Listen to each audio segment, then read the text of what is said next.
Hello everybody, I'm Chuck Gibson. This is Loveland Beacon Talks. And today I have as a special guest here on Loveland Beacon Talks the Assistant City Manager for our City of Loveland, Chris Wojnicz. And we're going to talk about the state of the Loveland water supply, the water treatment. So Chris, listen, thank you so much for joining us today and giving us an update on where we stand right now on the water treatment plans and the quality of water for our Loveland residents. Absolutely. Thanks, Chuck. Thanks for having me. I'd be more than happy to give an update. Would you like me to kind of give a little synopsis of where we're at, or how? Well, I was going to say we could go. You and I were talking offline before we started recording just now, and we talked about it's been 17 months since Loveland Beacon published the story about there's something in the water. And at the time, it was all about learning, okay, what's the situation? Are there contaminants? And what are the levels? And, what is the city doing and what are the plans? So, if you want to give, just that thumbnail sketch synopsis of, kind of, if you want to look back and touch on that, and then it's been 17 months, and I know a lot of progress has been made forward. And dates are, it's a fluid, no pun intended with water, but it is a fluid situation, obviously. Yes, it is. So, So I think kind of where we were at, 17 months ago, we were in the process of figuring out how are we going to get this design off the ground. We knew it was going to be a financial burden to get the design going. We had in our mind, we kind of did a budget out there of what we thought the design would take, and we were figuring somewhere around $2 million based on a preliminary estimate of our construction of around $17.5 million. So with that, we knew, we did not at that time have the cash on hand to enter into a contract with a design engineer. Right. So we had to reach out to Ohio EPA, to our local Congress people, and try to figure out where can we get some money for support on this. And that avenue was essentially an Ohio EPA program called the Water Supply Revolving Account. And what that is historically it's been typically a program that is federally funded, but they funnel the money through to the states to do with it what they, or to implement it how they feel is appropriate. I'm going to say the state ultimately distributes those funds. Correct. As you said, how they determine is appropriate for the water supplies throughout the state. Yes. Okay. Yes. To be clear for the listeners. Yes. And back when President Biden was in office, he passed the infrastructure bill, which was a large, multi-billion-dollar bill, and there was a portion of that bill that was earmarked for emerging contaminants throughout the nation. And so they gave the state of Ohio X amount of dollars, and I believe it was over a 4 to 5 year period. They were going to be able to dole out somewhere between $85 and $90 million for this. So basically, what Ohio said is, okay, you can apply for funding, principal forgiveness loans, which is basically a grant, for up to $2 million for design costs and up to $4 million for construction. Well, most communities were not to the construction phase, weren't even, everyone was still in their planning phase. And that's where we were at. We finished our planning document with Burgess and Neipel, identified preliminary construction costs, identified what the most logical treatment process would be, which is granular activated carbon, otherwise known as GAC, kind of is what we call it. So those were identified in our planning document. So we had to get the funding, we had to submit what's called a general plan. This is something that has many components to it, but it basically says, all right, what City of Loveland, what do you want to do? How are you going to do it? And why are you doing this and not shutting your plant down and going with another provider? Right. So, which they call regionalization. Prove to us that regionalization does not make sense. So we went through that process, developed that general plan document, had a bunch of back and forth with Ohio EPA. We met with our surrounding water providers to get essentially costs for service, if we would potentially shut our plants down. We presented all that within a document, kind of did what they require is a 20-year net present worth analysis of your options. So our options were City of Loveland, continue providing your own water. Greater Cincinnati Waterworks, provide us water. Claremont County, provide us water. Now, those two options, Cincinnati Water and Claremont County, they're not as simple as turning on a valve. Right. There's improvements that would have to be made, and those are included in that 20-year net present worth analysis. Well, Chris, and going back to the story 17 months ago, this is some of what we talked about, and that has been, one of the contentions of those who were, loudest about what's going on with the water supply here in Loveland. And so, I'll let you continue with that, but I mean, just as a reminder, it was already, you were looking at those options, and then obviously you had to show why a decision for Loveland to have its own water supply versus Claremont versus Cincinnati. So I'll let you continue with that. Correct. No, that's absolutely correct. And it's been Ohio EPA's prerogative to push regionalization, and rightfully so. There's a lot of water providers throughout the state that are struggling financially with certified operators, and it makes a lot of sense for some communities. So we obviously feel strongly about our water system and our abilities, our financial status. So we presented all that stuff, and it was a substantial cost savings to our residents to remain a public water system. So with all that being submitted to Ohio EPA, they approved our general plan, which that is a huge step, and that took months. I would say darn near 12 months. It was a process, but we got it approved. Ohio EPA was very happy with our thoughts and our ideas moving forward. So with that, we did finish off our application. We got approval for up to $2 million in principal forgiveness. We did a request for qualifications for engineering firms. Actually, we did that before we even knew we were going to get the loan or the principal forgiveness loan, because we wanted to be ready as soon as we were done. So we went through. Again, just to clarify, so I love that term, principal forgiveness loan. But at the end of the day, that's essentially a grant. That's correct. And that's what for the listeners. Yes. If you say grant, yeah, I'll keep it clear for them. But I understand the terminology. Yep. But we the people, we understand that's a grant, and right. That's going to be. That's not something that the city of Loveland is going to have to pay back. That is correct. There's no payback. It is essentially money that we get it all back. So you got the approval on that? Got the approval. We signed a contract after we vetted several engineers. We signed a contract with AECom. They're an internationally known firm. They do a lot of water treatment, wastewater treatment, and they are very well known in the emerging contaminant field.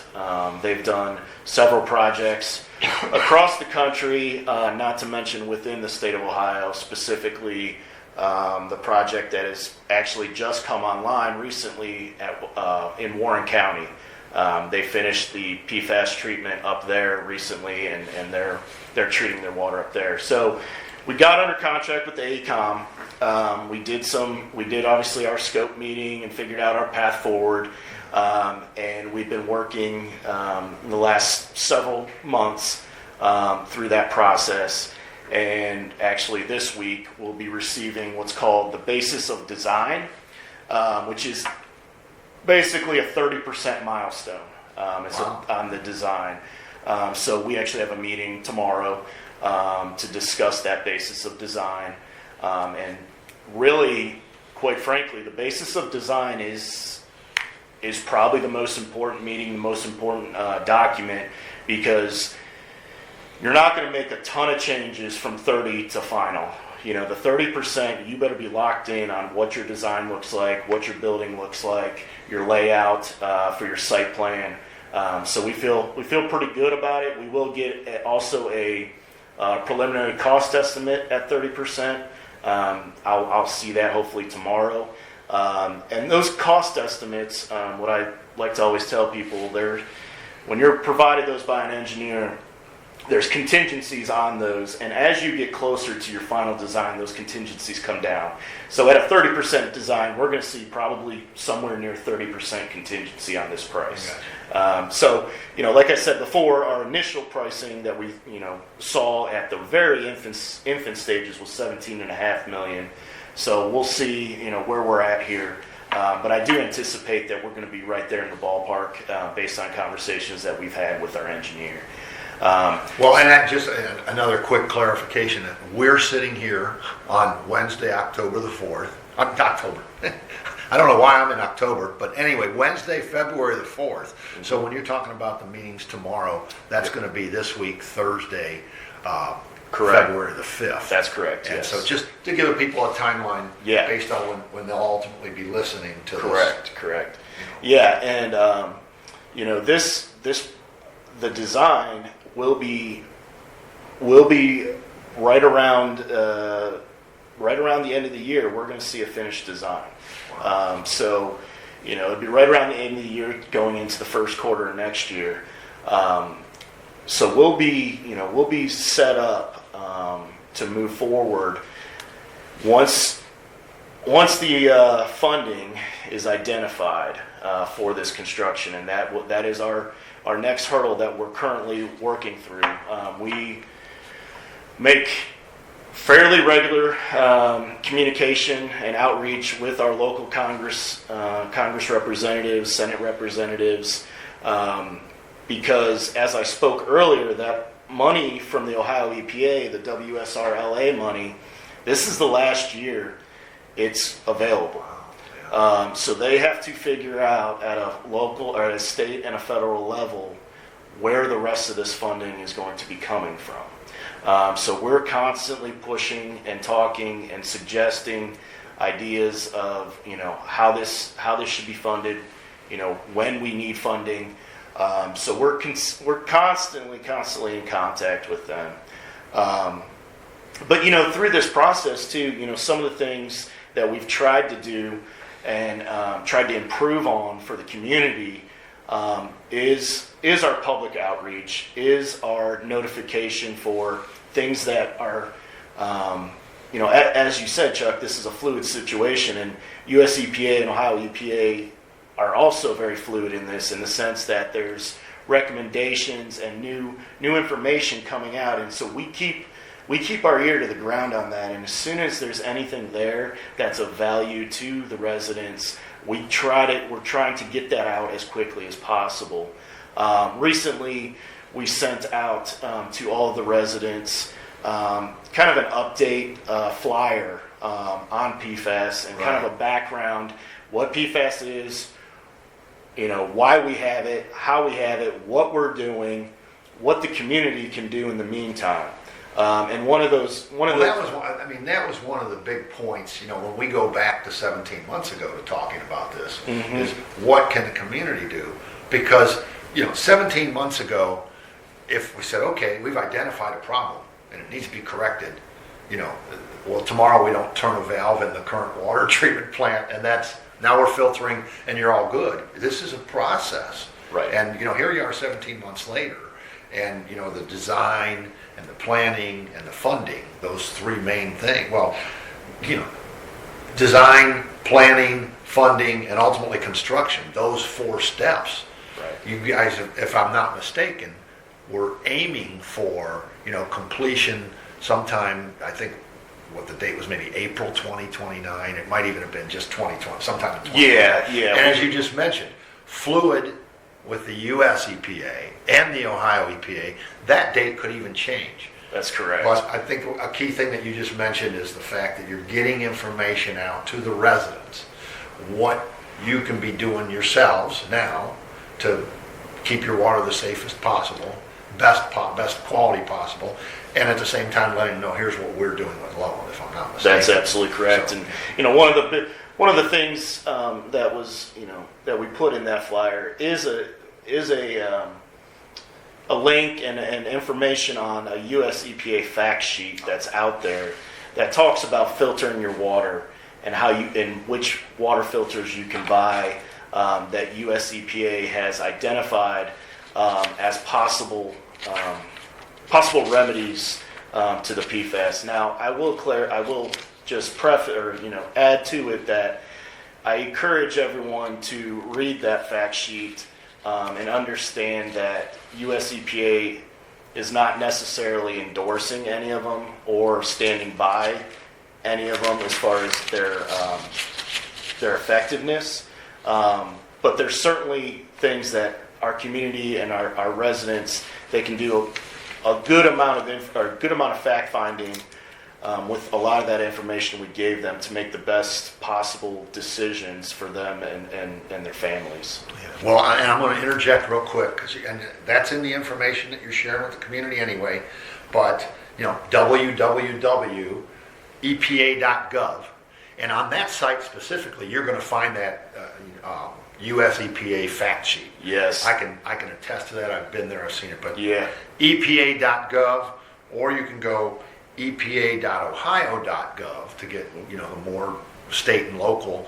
And of course, if you're getting everything from Ohio and from Loveland, and you know how to get to the City of Loveland website. That's correct. For the Yeah. So again, EPA.gov, EPA.ohio.gov are going to be some additional fact sheets, but especially the EPA.gov.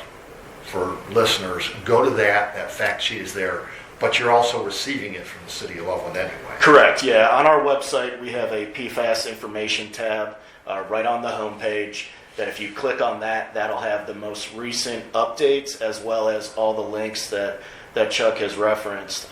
They're all there. And then when you get to any of the local or federal websites, all of them have search bars up in the top. PFAS, put it in, and you will get everything you need to know. More than you want to know. Correct. But at the same time, some good helpful information about what's happening and how you can just make the water coming into your home the highest quality possible. Mm-hmm. And I thought you made a great point, Chris. Again, all these organizations and the City of Loveland too are not endorsing a specific method. You can research it and make your own choice. That's correct.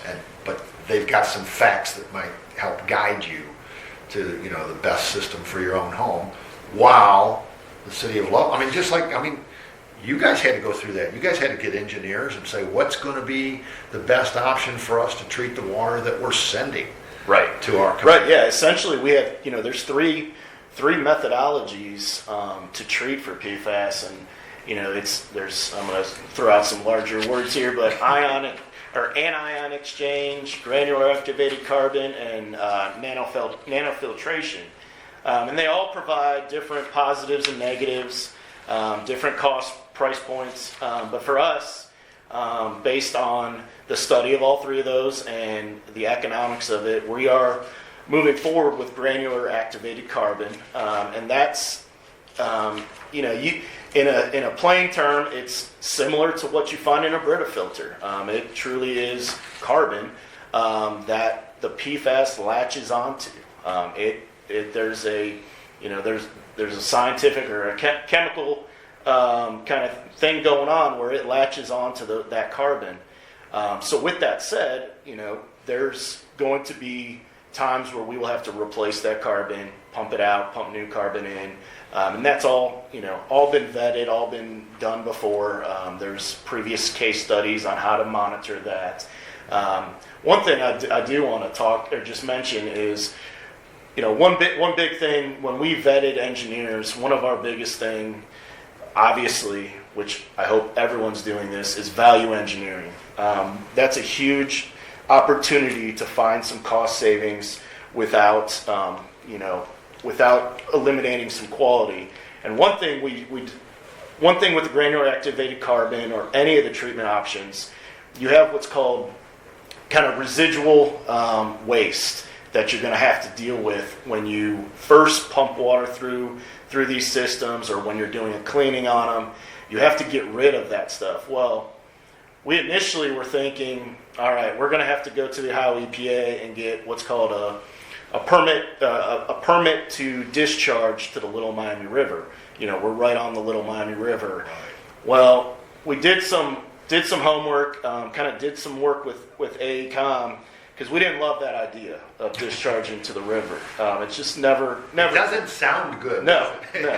So we've come up with a method, or our engineer and us, of a recirculation type of tank that's going to basically take out the PFAS in a recirc tank and then push it back through, so that this is when you're trying to bring all of your equipment online to begin with. So it's a little in depth. There's more to it, but it's a really cool, I think, little thing we found through the process that's going to be better for the environment, the local environment, the Little Miami River, and I'm really happy that we found a little thing here in the design that makes a lot of sense. So, well, in the final couple minutes, because we're coming up on the edge of time here, as it were.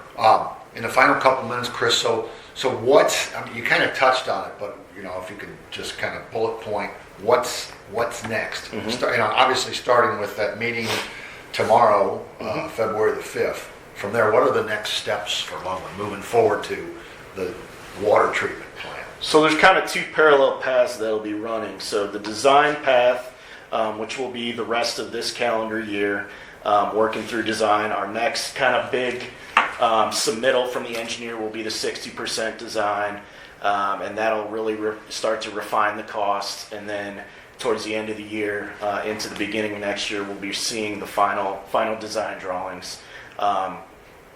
Actually, here in the next several weeks, we'll be sending Ohio EPA our plans to get a permit to install, which is basically them signing off on the plant and kind of the design of it. Now, as we're walking down that path, we have another path that we're currently working on internally, as I mentioned, with a lot of our state reps and our legislators, is the funding for construction. We did participate in a class action settlement lawsuit with several manufacturers of PFAS chemicals. So we are receiving settlement payments. We do anticipate, now keep in mind this is over a 10-year period that we receive these payments, right. But we anticipate around $2 million, hopefully a little bit more, closer to $2.5 million. So that's a chunk that will be able to be applied directly to the construction. We're hoping Ohio EPA finds a way to continue funding the current program they have, which would allow for $4 million in grant money for construction. So you got some money there. We've got a gap to make up of potentially $11 to $12 million. So we are actively working, looking for money out there, looking for potential partners with our legislators to get in capital bills and whatnot for this construction, as well as exploring other low-interest loans, as well as looking at our current water rates and what we may have to do as far as those rates are concerned to allow for this construction to happen. So that's even though it's not there's no milestones necessarily with it, that parallel path, this path for funding is extremely important, and we're continually working on that. So, Chris, one last thing, and then we're going to wrap up. And first of all, thank you so much for taking the time. Oh, absolutely, and Joe. going through, because I know this is one of those difficult challenge projects. And as Dave Kennedy said at the regional update, so Chris came in and this landed in his lap, right away. But I really appreciate your willingness to talk about it. But the last question, so is there some sort of a date out there right now where you think, okay, we can start, I'll call it construction, but implementation, construction, installation, what, do you guys have a plan for that? Yeah, I think, I would love to have a good date. I think the biggest thing is, with anything, you can't sign, so, let's say we're done and we can put this out to bid middle of next year. The issue is we have to have that money. We have to have the funds committed somehow. So once we know we have those funds, we can pull the trigger anytime after the middle of next year, quite frankly, to start construction. So it's really hard to say when we're going to be able to start. Right. But as soon as we know we have the ability to fund it, we will, move forward. I think I have I believe that we will meet and exceed the deadline, the current deadline of 2029. But it's really up to the funding, and it's really up to, what direction, and it really, quite frankly, we need the federal government, we need the state EPA, we need them to understand and realize we can't wait till 2029 and for this funding. We all need this funding now. Right. And so we're pushing on it. I think you could see us under contract, sometime in 2028. I think as far as construction goes, if everything goes our way and funding starts to become available, we'll be ready to go to construction middle of next year. So that's where we're at. Excellent. Well, again, Chris, thank you so much for the update. It sounds like things are moving along at the right pace to be on track to have a quality water treatment facility in the future. Absolutely. So, No, we pride ourselves here. Like I said, when we went through that regionalization process and looked at everything and looked at other options, we know what we have here, and we know the ability we have to provide, very high quality drinking water to our residents, and we want to continue that. Excellent. Well, that will conclude this episode of Loveland Beacon Talks. Thanks again to Chris Wojnicz, the Loveland Assistant City Manager, for joining us today. And listeners, thank you too for listening in. And until next time, this is Loveland Beacon Talks.